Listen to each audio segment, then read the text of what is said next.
Buongiorno e benvenuti con l'informazione di Telefriuli. Scatteranno quindi da lunedì prossimo le prenotazioni del vaccino per la fascia tra i 50 e i 59 anni. La novità è stata annunciata ieri dalla Regione assieme all'allungamento del tempo tra prima e seconda dose per chi sarà vaccinato con Pfizer e Moderna. Il servizio. Da lunedì 10 maggio si apriranno le agende per la vaccinazione anti-Covid per la fascia 50-59 anni. Ad annunciarlo è stato il vicepresidente della Regione, Riccardo Riccardi, recependo la circolare del commissario Figliuolo di ieri. Noi avevamo già previsto di aprire la fascia 55-59. Questa disposizione consente di procedere anche partendo dai cinquantenni. È la fascia più consistente nella stratificazione della popolazione regionale perché ha 200.000 persone.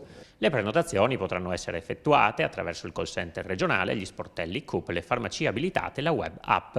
La macchina è in moto, sta correndo e naturalmente deve tenere conto dei tre fenomeni: la capacità di fuoco, che è in linea rispetto agli obiettivi che abbiamo, la disponibilità di dosi che sta aumentando, e il terzo fenomeno è l'adesione, che è il fenomeno più importante. Riccardi ha informato anche che, a seguito del parere del Comitato Tecnico Scientifico, l'intervallo tra la prima e la seconda dose dei vaccini mRNA sarà esteso a 42 giorni rispetto agli attuali 21 per Pfizer, BioNTech e 28 per Moderna. E da fine maggio agende aperte per tutti, così il presidente Fedriga, che ieri ha annunciato un incontro a breve con il commissario Figliuolo per parlare della possibilità che la seconda dose del vaccino possa essere somministrata anche in vacanza. Il governatore torna sulla questione coprifuoco e chiede di superare il criterio dell'indice RT. È poco affidabile, afferma, in caso di bassa incidenza schizza per pochi contagi in più. Meglio per Fedriga considerare l'RT ospedaliero. Sentiamolo. Da lunedì si aprono agende per gli over 50, ma da fine mese io penso che si aprirà non soltanto agende ma anche vaccinazioni per tutti. Questo cosa significa? Che chi oggi è in quelle fasce in cui puoi prenotare, prenota e dopo pochissimi giorni, addirittura il giorno dopo in alcuni casi, si può vaccinare. Se invece uno aspetta e arriva a giugno, il rischio è che quando decide di vaccinarsi lo spazio lo trovi molto più in là, perché ovviamente tante più persone prenotano. Quindi l'appello che faccio è che chi può farlo adesso, se io potessi lo farei, lo dico chiaramente, si prenoti e così possiamo fare subito il vaccino.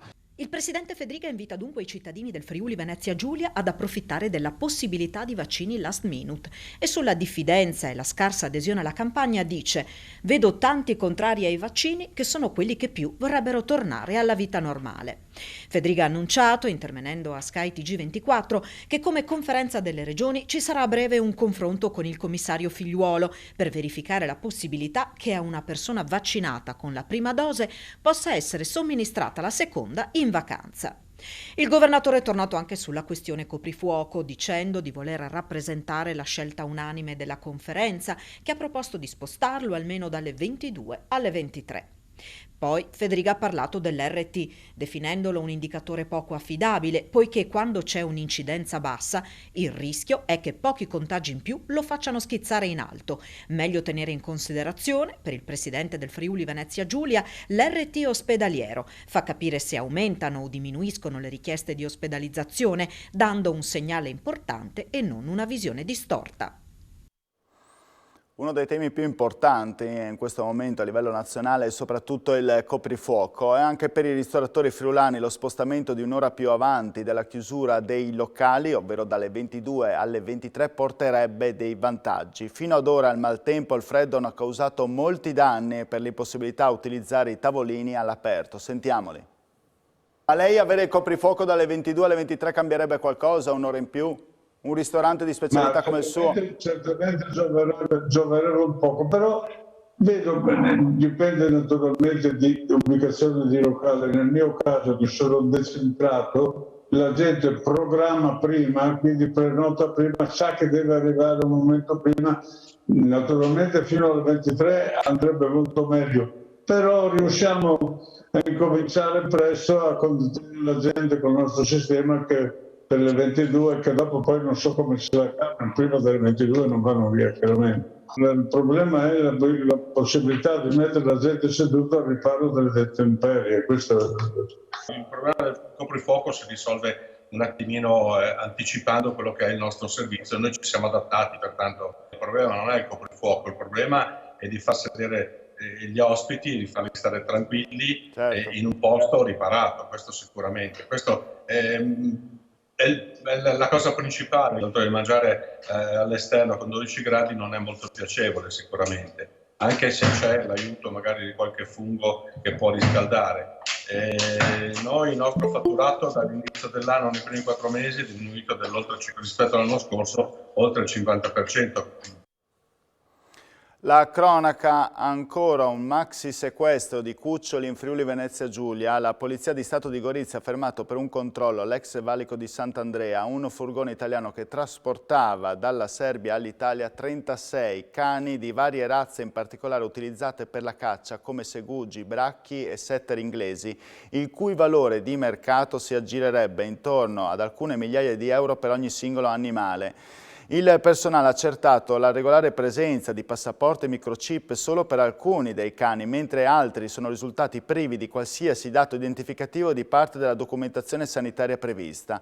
Inoltre è stato verificato che il trasporto dei cani, di cui 8 cuccioli dentro un'unica gabbia, era stato effettuato in condizioni incompatibili con il benessere dell'animale, causando loro sofferenze. Il conducente del mezzo, un cittadino italiano, è stato denunciato, mentre tutti e 36 i cani sono stati affidati alle cure dei veterinari del canile sanitario aziendale dell'azienda sanitaria udinese del Friuli Centrale, a disposizione della Procura della Repubblica di Gorizia, che sta procedendo anche per il reato di maltrattamento degli animali. Un giovane di 26 anni residente a Gorizia è stato arrestato per detenzione a fini di spaccio di sostanze stupefacenti perché nella sua abitazione sono stati rinvenuti 75 grammi di funghi allucinogeni, 28 grammi di hashish e oltre 1 chilogrammo di marijuana, oltre a 64 francobolli dosi di LSD e numerose pastiglie di sostanze stupefacenti. È stato inoltre rinvenuto e sottoposto a sequestro penale denaro contante per 6.760 euro che si ritiene provento di attività di spaccio. E un altro arresto per droga si è verificato nella serata di ieri a San Daniele del Friuli. Il protagonista è un ragazzo di 24 anni del posto con precedenti di polizia. Il giovane dovrà scontare una pena di 1 anno, 11 mesi e 17 giorni di detenzione domiciliare per il reato di detenzione di sostanze stupefacenti. A eseguire l'ordine di detenzione domiciliare sono stati i militari dell'Arma della stazione di San Daniele del Friuli.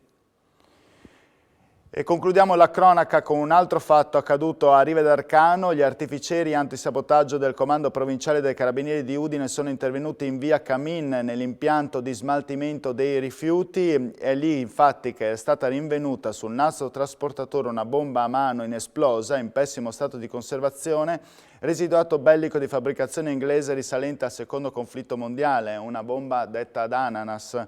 L'ordigno è stato rimosso e fatto brillare in un'area idonea. Concludiamo con lo sport. L'Udinese, che senza problemi di classifica prova a togliersi qualche soddisfazione in più anche per scalare la classifica, affrontando oggi alle 15 il Bologna di Mihajlovic. In campo dal primo minuto Caca, sentiamo mister Gotti. 7 partite fa avevamo 33 punti e in mezzo sono venute troppe sconfitte, alcune forse meritate, alcune meno, una sequenza di episodi, rigori, cose che insomma ci ha portato a perdere un sacco di punti, un sacco di partite. E noi sappiamo che queste 4 partite che rimangono da qui alla fine sono tutte partite complicate e che non è facile, però vorremmo cercare di raccogliere il più possibile, con attenzione e con coraggio.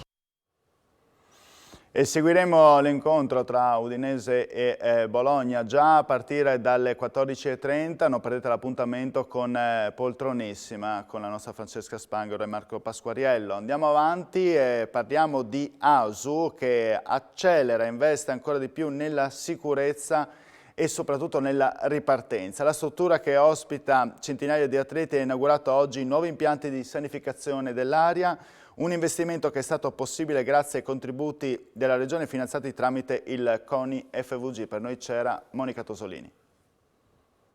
Grazie al contributo del Comitato regionale in concomitanza con la Regione Friuli Venezia Giulia, assessorato alla cultura e sport, siamo stati in grado di affrontare un investimento molto importante per noi che ci risolverà il problema contingente in questo momento per quel che riguarda la sanificazione e quindi la purificazione dell'aria a livello di assorbimento di tutti i possibili virus e batteri che ci sono, ma soprattutto potremo dare continuità a questo progetto con l'installazione di macchine permanenti per la sanificazione permanente che ci consentirà nel futuro di assicurare ai nostri atleti e ai nostri tecnici un livello di sanificazione e di qualità dell'aria assolutamente di livello, grazie alla impostazione e all'implementazione di queste macchine in tutte le sale della nostra attività.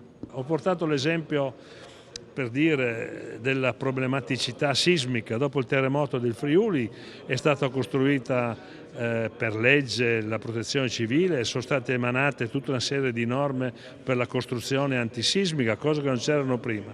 Dopo questa pandemia, per quanto mi riguarda il mondo dello sport, i miei dirigenti dovranno dotarsi di impianti come questo, perché dovremmo mandare i nostri ragazzi e le nostre ragazze in ambienti puliti, sanificati e sicuri. Non ci sono ultime notizie, io vi ricordo l'appuntamento 14:30 con Poltronissima per la diretta dell'Udinese contro il Bologna, alle 15 l'incontro, il match che si giocherà allo Stadio Friuli e poi alle 19 il notiziario. Grazie, arrivederci, buon pranzo a tutti.